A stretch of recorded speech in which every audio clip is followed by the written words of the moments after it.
Sure. It's You want to really hold training this the for me just a person. second, Ed? Yes, the animals don't need the Hold this training. for me, sir. That's what I figured. They're smarter than we Okay, are. I'm going to do a final sound check. It seems to be working okay. I mentioned, just for those who are not aware of it, day after tomorrow night, Saturday night here will be the Tinney Chapel Music Night. And this is the brochure or program for that. And we've got pictures of most of the entertainers in here.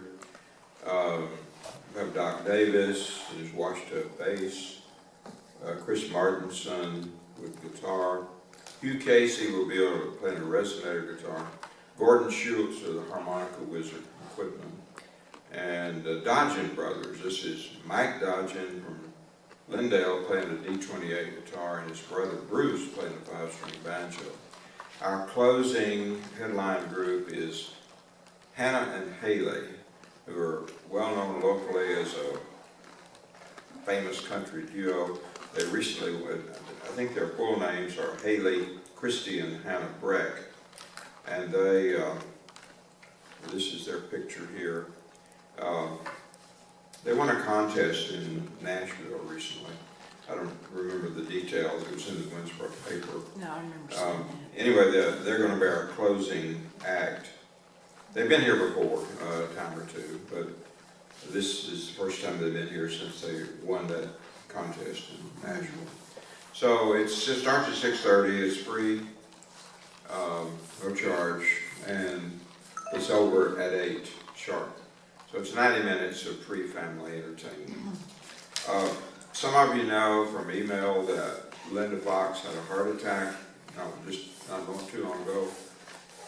She spent some time in the hospital, and she spent some time recovering. I know she's had to go to her doctor more than once to get things adjusted. This is not the first. She has a long history of heart issues. I think she had a quadruple bypass some years ago. So this is not uncharted territory for her, but it's never a good thing when you have a heart issue. And she's got into us in time that we could get a hold of Kathy, and although she was in a real busy time in her life, and this was not a welcome question to ask her, but she was able to put together a program for us tonight on animals as messengers. And I'll mention one other thing. You remember the lady Sylvia Vanderver from Mineola, who's been to a lot of our meetings. She died sometime in the last month or so. And so there's been some sickness and deaths in our Native American Fellowship community. We need to be praying for Linda and for the family of Sylvia as well. And we'll pray tonight especially for Chrystal Wolfe. I never can understand. I'm going to ask you to write down how you want I know it's Crystal's first name, and you wrote it down on the program that you did last time, but I didn't put it on my notes, that last name. And we'll start getting it correct in the emails and all that. But her email name is Chrystal Wolfe, so I've always thought of her as Chrystal Wolfe anyway. But anyway, she has this program put together especially for us on short notice, and drove a long way to present it tonight. And she specifically asked for a microphone, and while Eddie's not here tonight, I have a little small PA system, and I got it out of the mothballs and brought it up here and set it up and whatever for her.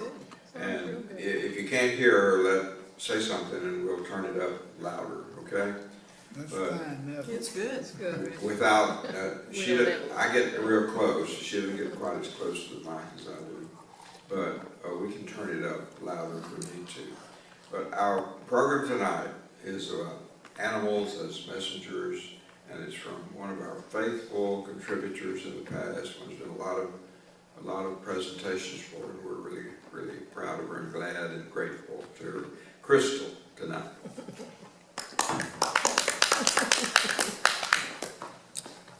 Yeah, the reason I asked for a microphone is because I had a sore throat for a couple of days.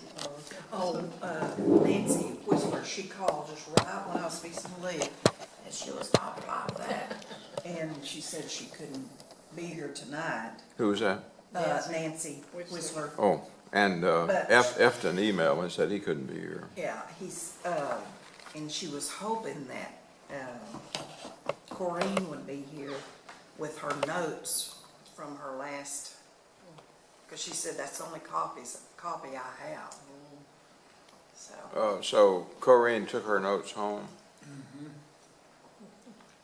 Well, Now, it took me, I'm the world's worst on names, and it took me a year to get to call you Kathy, so don't worry about it if I still call you Kathy. me too. Just don't slap me too hard. It's no problem. I'm still getting used to it myself. you've legally changed your name, is that right? No, I don't know if I will. It's just the ability to use it. It's a high vibrational name, and so it just brings in more high vibrations. And so it doesn't matter if I ever make it legal or not. I don't want to do it now because my mom's would freak out. Yeah. So first of all, I'd just like to take a few minutes and just each of us take a minute to say a prayer for Linda in our own way. And what's the other lady's name that passed? Sylvia Sylvia. Vanderver. Yeah. So let's just take a moment in silence.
Amen.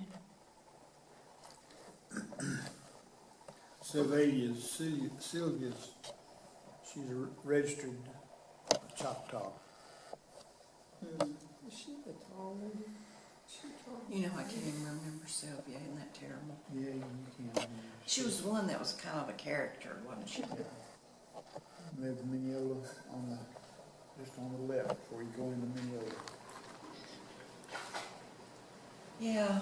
And her daughter, Kind of picturing they her. always went to, in Greenville, to the Yeah.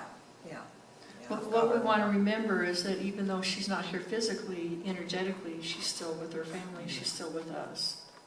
Because everything's energy. And all we do when we transition is, it's just like taking our clothes off before we go in the shower. That's what it is. The spirit just leaves, we just shed this physical body. And so it's hard sometimes though.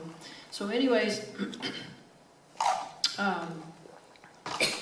Jodan emailed me a couple days ago told me about Linda's situation and asked if there was something I could come up with, and it was like, I don't have time to research anything, so I thought, but I've been living we've talked about animals as messengers, and we've talked about how, you know, each animal has a message if it crosses our path. But when they live with us, could be a dog or a cat or a horse. In this case, it's my pony shaman. There's different ways that they can bring us messages. Sometimes some people can actually read their own animals. It's what I've learned, what I've heard is that it's more difficult to read your own animals than it is if you're reading somebody else's. So I don't get hear words or anything from my animals. What they use is physical symptoms or behaviors and things like that. So shaman came to me.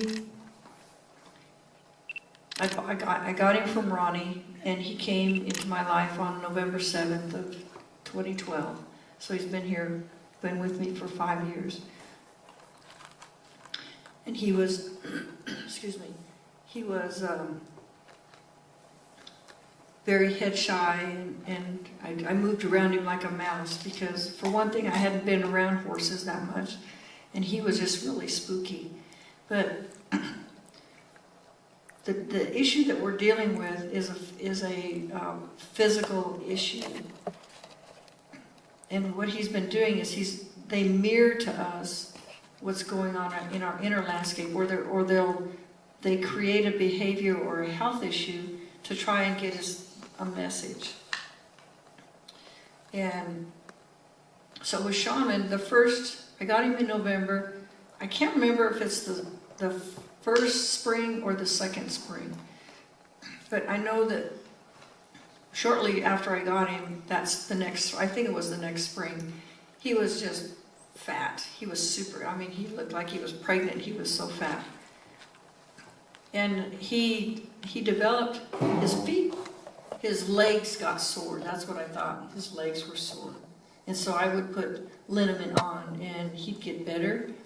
And then there were times when he would get into grasses that were too hot for him, and meaning it's just too high of protein for him and too high of sugars.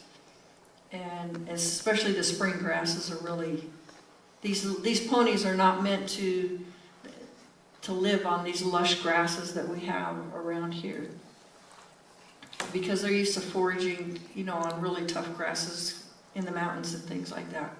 So they don't do well when they've got these really lush grasses, especially in the spring. So I've had him for these 5 years, and every year he'd have an issue, but I never really understood what was going on. And what happens is he would just get really lame. And so I would treat him for it. Well, this year, I think it started in March, I let him out to graze a little bit, and then he started getting lame. So I started to put him up. But he was getting worse instead of better. And so March, April, he started getting bad. In May, he was getting even worse. He was to the point at some points where he could hardly take a step. And it was just, when he would try to eat, he would just shake because he was in pain. And it didn't seem to matter what I did for him. In May, I think it was in April, we were working with a homeopathic vet. And he gave him a remedy, and he responded to it. Then in May, the vet got sick, and so we were just like on our own again. And so he got really bad towards the end of May. And somebody told me about this company called For the Love of the Horse. And this company is run by a PhD who has created Chinese herbs for horses for different ailments, colic and laminitis and things like that. So I contacted them right after Memorial Day and told them what was going on.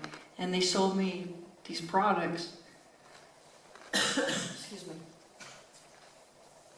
So I was giving him these herbs, and he was doing okay, but not really all that well. So in June, I took him to our local vet, and I had him x-rayed. And the vet was only concerned about his front feet, although they can have laminitis in all 4 feet. What laminitis is there's in the hoof there's lamina, and when it becomes inflamed, it separates, and it creates pain in the hoof of the horse. And a crippled, a horse like that is, if they're out in the wild, they'd be a dead horse because they couldn't run from predators and things. So with him, so I was giving him these Chinese herbs. I took him to the vet. They radiographed his 2 front hooves, and there's a bone in the hoof called the coffin bone. And that bone, what happens is it rotates down to the sole of the hoof, and that is what creates pain in the hoof as well. And so what the vet did is he trimmed his hooves really short in the front, and he took some off the heel and basically sent him home. Well, it wasn't until, I think it was in July or August, we got back with our homeopathic vet. He started being able to take care of him again, and so I gave him remedy, and he responded again. Then the other thing that was really interesting was, I don't know, several months ago, I went out to get the mail, and stuck in the handle of the mailbox was this kind of crunched up business card for a therapeutic farrier. I have no idea where it came from. And I thought, well, I'll just keep it, And I just stuck it in my drawer. And then after, it was in July, I contacted him. July or August, I contacted him. And he came out. I had him radiographed again in July. So it was July that I got with the therapeutic. I called this guy. Anyways, he came out, and shaman was really bad. The other thing that we did too, with the first time I took him to the vet, is I had his blood drawn. And he has what's referred to as insulin resistance, or technically he's a diabetic horse. And it wasn't until, I've read about laminitis, but there was nothing really on the web that said what causes it. They would just tell you, don't give them high protein, or don't give them sugar foods and things like that. Keep them off of grass and all that. But they really didn't tell you what the cause was. So really what laminitis is an outward symptom of what's going on metabolically with the horse. So because of his insulin resistance, that's what causes the laminitis in the hoof. And diabetes, our bodies are messengers as well. The universe has given us, the Creator has given us all kinds of ways to receive messages. And it could be, like I said, from the bird flying, our bodies bring us messages. And so what diabetes has to do with is not enough sweetness in life. So, and with him not being able to walk, then what he was mirroring to me was my inability to move forward in life. So he was showing me 2 things.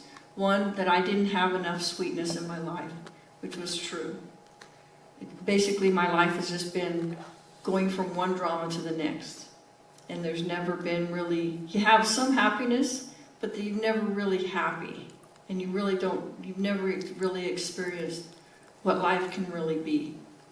And so, and then in my marriage situation, it was, I guess I felt like I was being held back. And so with him being not able to move forward, not able to walk, he was showing me my inability of not being able to move forward in life.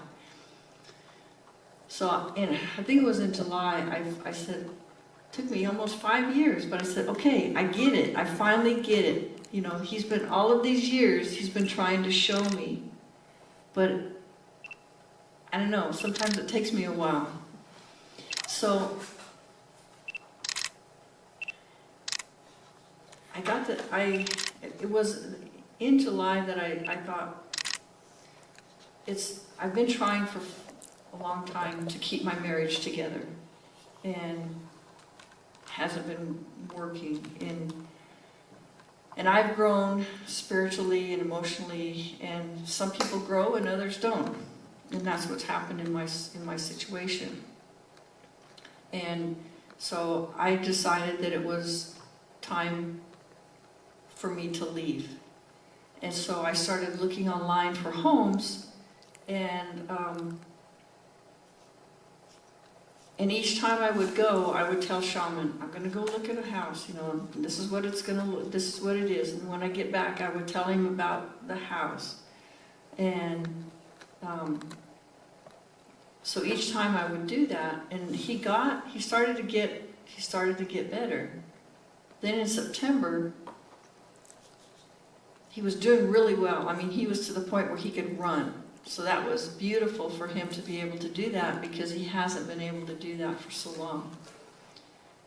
And then in September, he slipped back. It's like, you know, what's going on? Because in my mind, I was moving forward. I was looking for homes. So I was actively doing what was best for all of us, for my husband, for my pony, and everybody. And so, I don't know what it was, but shortly after that, he turned around again, and he's done nothing but move forward. He's healing. And what the therapeutic vet did is he put on what's called hoof cinches. They've been on probably close to 3 months now. And he puts a plate on here, and then it comes together, and it's kind of like a radiator hose clamp, and you just periodically tighten them up, and what that does is it helps hold the hoof. It helps support the hoof. So he's doing really well. He's running and bucking and farting, and so he's doing really well. So now what we're doing is we're waiting for the fencing to be done. So each time I go to the house, I closed on the house on the 27th, but I can't move until we get the fencing done, and I've got to have a poultry coop built, and there's a nice corral, and so I'm going to have that covered for the sheep and for Shaman. So this isn't, I don't know how to explain this. I don't know what to say. Just derailed. So we talk about all of these signs and symbols, but how do we apply them into our lives? We don't, you know, we may see the eagle, and we know what the eagle signifies or symbolizes, but what is the symbol that they're trying to get us? Or what is the animal's behavior?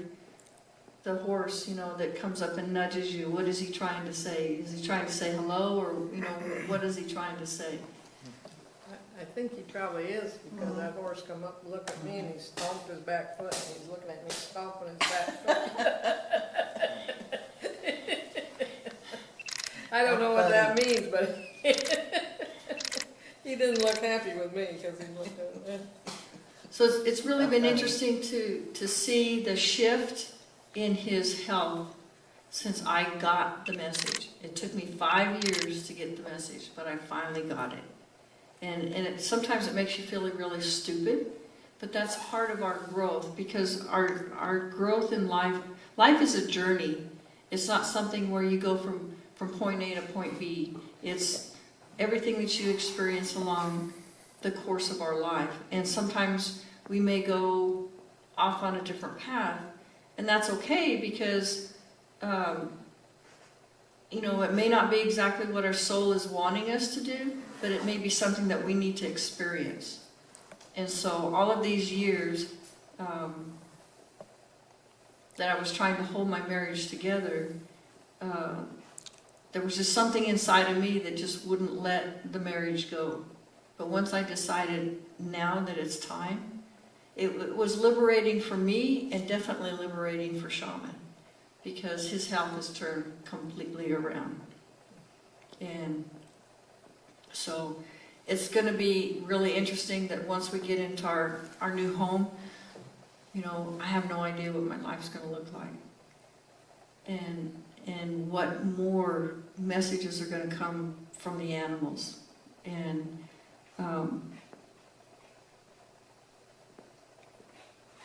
for the first time, learning to co-create. We each co-create. You know, they say shit happens, but really, we are the co-creators of our own life. So if there's something that we don't like, it's kind of like we're in a movie, or we're the producer of a movie. So if we don't like a particular character, we can write him out of the script, or we can change the scene in order to make the movie that we want to create. So what people don't understand, because we're not taught this, is that we co-create our own life, and things just don't happen to us. Everything happens for a reason.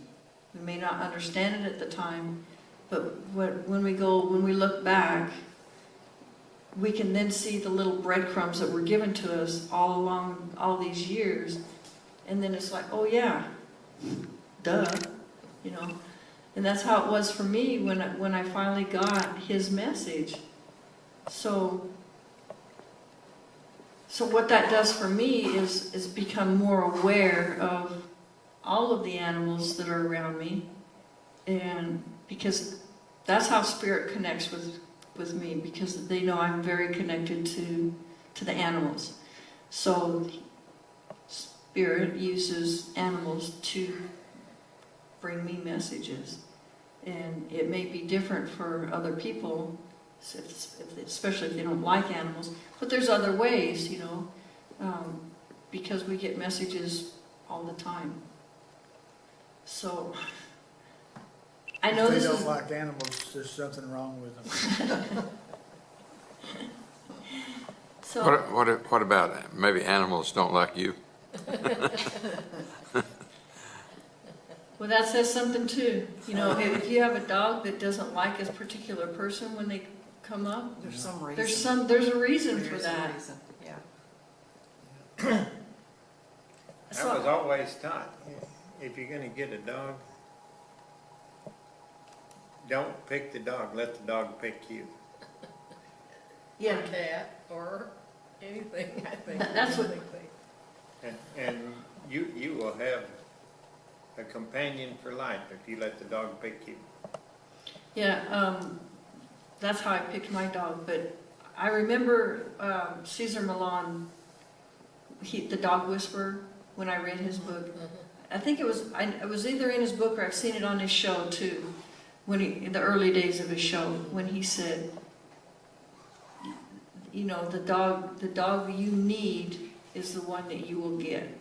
So it's just like, because they're the messenger, they're the mirror. Everything outside of us is a mirror. So our friends, the person in front of us that's driving really slow, which is what I had on the way here. I'm not kidding you. I mean, all the way from Mount Vernon to here. The speed limit's slow anyways because it's now 50. That guy was going between 40 and 44. 40 and 44. It's like, oh, come on, guy. But so the message to me is, here's another message, and it can be frustrating to us, but I'm just going crazy trying to get everything done. So basically what the message was is I need to slow down. So, and the other, talking about slowing down too, and here's another messenger. I've lived at our house for 8.5 years. I have never seen a snail. Never. And then last week, on our walk, going up to the picture, he was gone. So, I mean, they can come and go that quick, you know. Who is the dog whisperer? Pardon me? Who is the dog whisperer? Cesar Millan. Says slowly, spell it. Cesar, Cesarmillan. And what kind of a show does he have? He used to have a show called The Dog Whisperer. I don't know if he got into some trouble here a few years back. Oh, really? And I think he's still, well, maybe it's reruns that's on now, but. Does he have a book? People would I call- did have a book. I No, donated. does he have a book? Yeah, people it's would called call- Cesar's Way.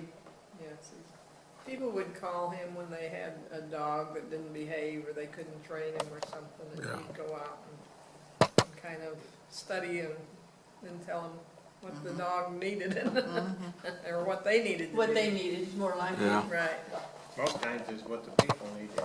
yeah. Exactly. In fact, we talk about mirroring. I remember the show one time where he was in this lady's house and they were standing next to a mirror. And he basically said, you know, he brought it up that the dog is mirroring to her. So I thought that was pretty cool. And that was in my early days but I did get that message, you know. So it's really interesting because we can get these messages in so many different ways, but paying attention to our animals is you know, when we live very intimately with them, like you do with Ronnie, with your sheep and things. Actually, I can tell one about our cat. She was feral. I got it, never knowing that. And of course, we put it in the cage, and she's scared and afraid of anything. And I fed it everything I knew, and she wouldn't eat it. And I thought, well, you must be a Jew, because she would eat no pork or anything like that. And so I named her Judy.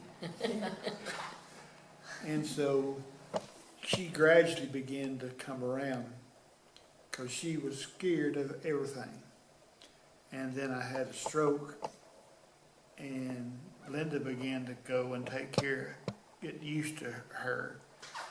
But like when I came back, she immediately came. I've been, what, 4 or 5 months?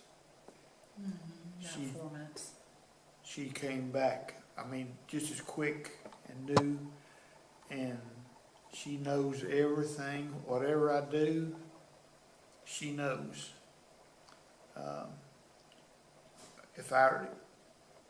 She doesn't bother any, my sisters, their cats bother them and everything, and Linda's the same way, but she'll sit here and watch with me on TV. But when I get ready to go to bed, she goes right there with me. If I go to the bathroom, she's going to be with me.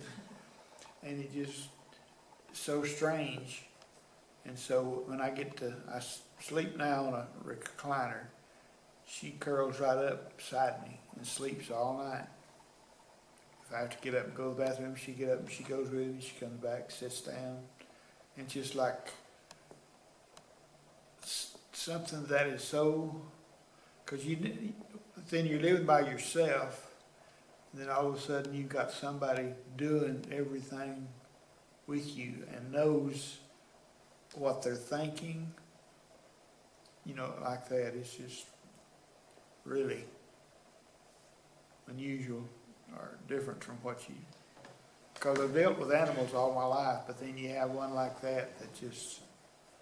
Well, it's unusual for a feral cat, because she was feral. I mean, she just, well, when the lady brought her to him and he let her into the house and took her out of the cage, he didn't see her for about 2 or 3 weeks. You know, she was so scared, she just stayed hid. But see, if you look back on that, can you look back on your life when you possibly were very scared, very afraid, Yeah, probably. didn't trust people maybe? Oh, yeah. So, and now what she's doing is she's cats are very healing. Actually, animals are all, nature in itself is all very healing. So she knows that you need special attention, and that's what she's giving you. But if you look back on, and the other thing too, with all of the love she's giving, have there been times in your life when you haven't felt loved, and so can you relate to that? She wouldn't go outside. She stays right there. If you open the door, she'll look around, but she won't. And it's, you know, she's been like, as a kitten, was just totally scared to death. I have a cat that was feral too, probably not quite as wild, but I got her in Nevada and from the ASPCA, but yeah, she was feral too, so I understand. She wouldn't let anybody touch her. Took me like 2 months or better, but she wouldn't let anybody else touch her. Now she does. My husband couldn't touch her, and now he brushes her, you know, once or twice a day. So they do. But so when you see an animal do that, you just want to step back for a moment and ask yourself, what is she trying to show me? Yeah. And it's the same thing with the foods, you know. Maybe she was offering food, you were offering foods that maybe not be good for you. And so she's showing you, I'm not eating that. I can't, cat food, I'm not gonna eat that. No, but if you were giving her, You're you know, giving her other, pork if you were or giving her chicken. other, the fork and things like that, and maybe she was trying to show you that maybe you shouldn't be eating that too. Because they'll, not only will they have messages like, you know, develop behavioral issues or symptoms like shaman did, but they also will take on things, they'll take on a disease so that we don't have to take it on. And it could be they'll take on a cancer, or they'll develop something else, you know, so that we don't have to take it on. Animals are amazing creatures. And the more we're in a situation right now where the world is just what appears to be an absolute mess. But really what's happening is this is the time when the animals are really wanting us to tune in. Nature wants us to tune in, because this is what's going to help heal the world. And as we heal ourselves, every little thing that we do to heal ourselves is like dropping a pebble in a pond, and you get the little ripples. Those ripples go out to other people, and you see that energy going out to other people. And so it may seem just like a little tiny pebble, but it's going out, and that ripple's getting bigger and bigger and bigger the further out that it goes. So it's really important for us to go out and spend some time with the horses, or with your sheep, or with your kitty, or you know, leaning up against a tree. You have your favorite tree. You move now though, right? You can still talk to your tree. Oh, yeah. Because we're all interconnected. So just because you've moved doesn't mean you can't connect to your tree anymore. You can still talk to your tree. You can hug your tree. Yeah. It's funny about I them see your horses, car over 'cause there. You're on the tree. every once in a while she'll swap a couple of them out. What's that? Buddy will swap a couple of them horses out. So there'll be two over there that doesn't know me. I'll go out and I'll start talking, two of them will come up, and within usually 3 to 5 days' time, the two new ones will come up close And within 10 days' time, they're having to have their nose rubbed with the rest of them. But it just takes a little while to get acquainted. Yeah. But I talk to them all the time, so. The people, some people may think you're crazy by talking to an animal, but they know exactly what you're saying. They may, they used to say, well, the dog doesn't understand. They know exactly what you're saying.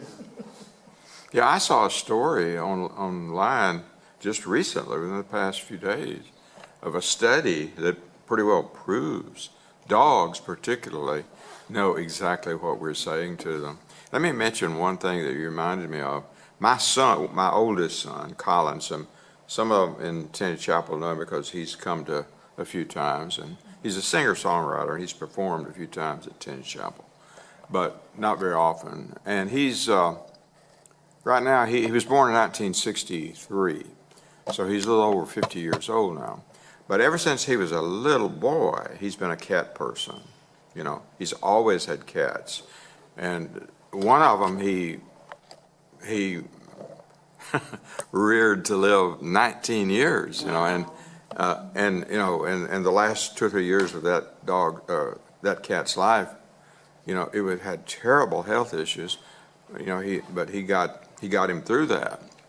And, finally the cat just couldn't make it any longer. But the thing that I want to mention is that he has an apartment in Dallas. And I've actually been to the apartment. I've seen the cat. But the story he told me was amazing. He had seen this feral cat. This is inner city, not inner city, it's a little bit north of Dallas, but it's part of the city of Dallas. He saw this feral cat out there, that was, finding things to eat, that people would either throw to him or he'd find in garbage dumps or whatever. And he finally realized this cat is not going to make it very, very long. This cat is going to get killed some way. So he decided to rescue the cat. Brought the cat in his house. At first, he just fed it and got familiar with it. And then he brought it in his apartment. It's a big apartment, a very large apartment. Lots of room in the apartment. High ceilings and everything. And he said when he brought that cat in, you wouldn't believe it. The cat just almost tore the apartment up trying to get out. Climbing on furniture, hitting things in the, hitting the actual ceiling. And, he thought he was afraid the cat was going to hurt himself. But the cat survived, and it was a long, long period of time before that cat would let him get close to him. He would just have to leave food out. But he felt like that if he didn't do that, the cat would die, a very short lifespan. So he was doing it to try to tame the cat, kind of like trying to tame a wild bronco or something, I guess. And eventually it works, over long, I don't remember how long period of time. And when I went over there, the cat was totally tame, But the story just blew me away, that he had the patience to do that. It does take patience. Yeah. I have never been a cat person. My sister loves cats.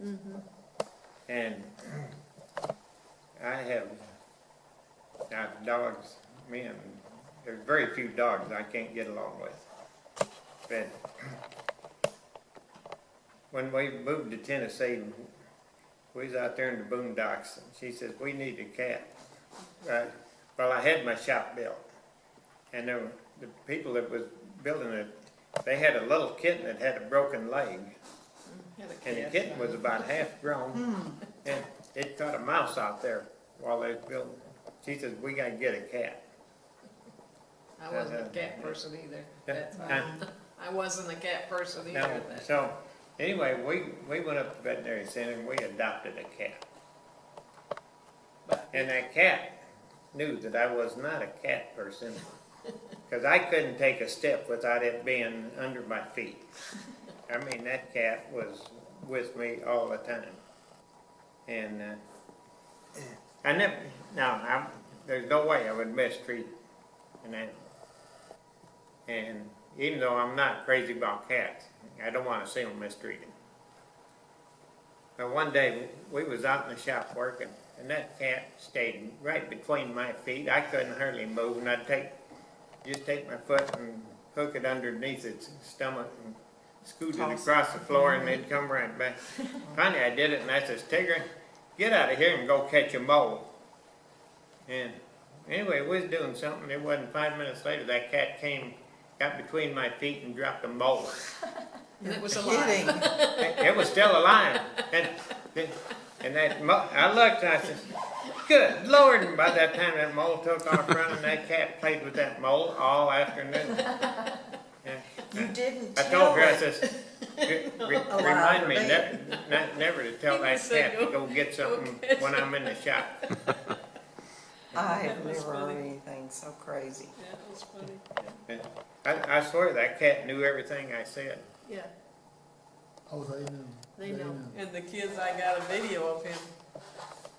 Our kids knew that he didn't like cats, you know. So I was behind him and we were doing some stuff on the house. And so I was kind of videoing them working on the house. Well, I was behind Ed, and all of a sudden he bends down and he picks up the cat.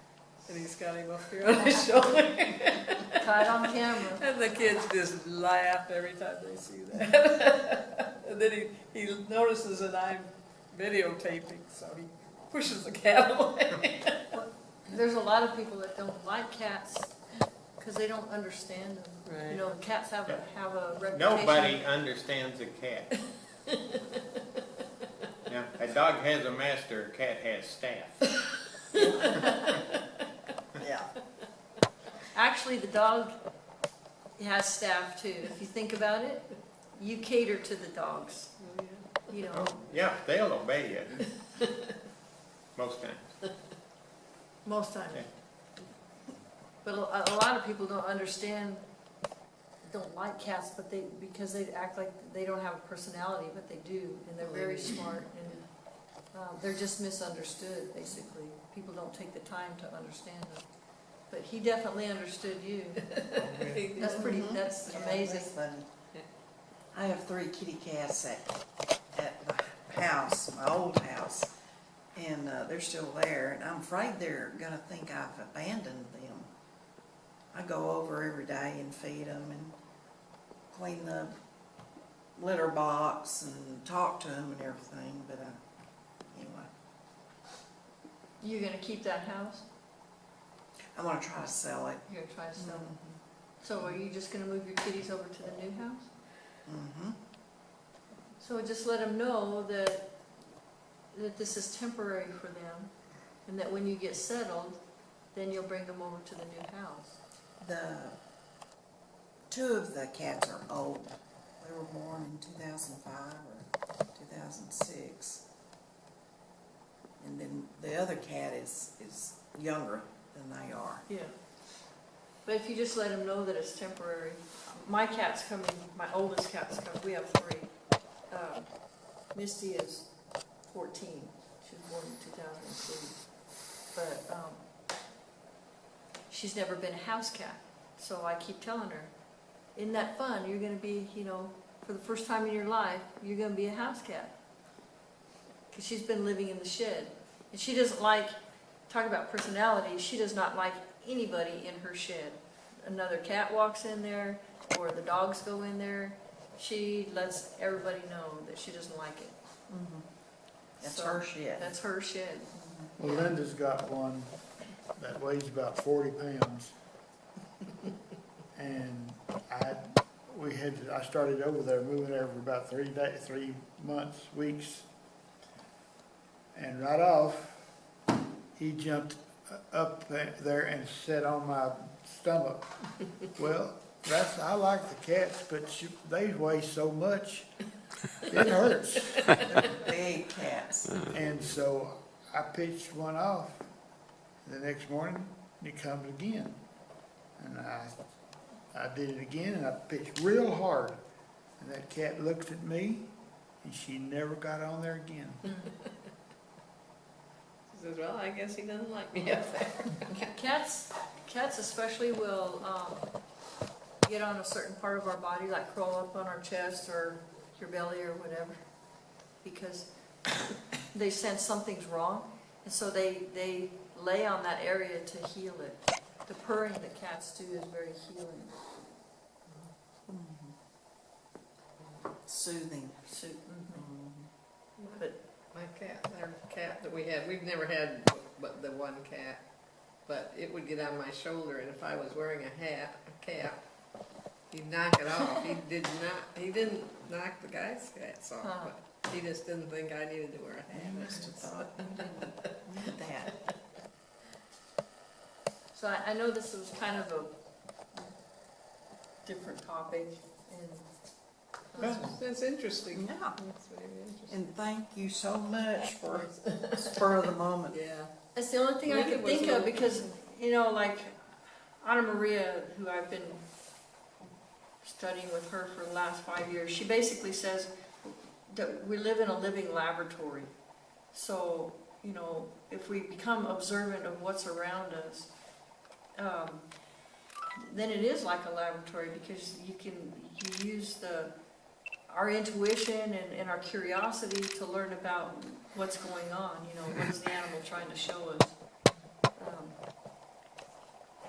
So, What do we know about Native Americans' attitude toward animals as pets? Either that or working, like horses they use as working animals.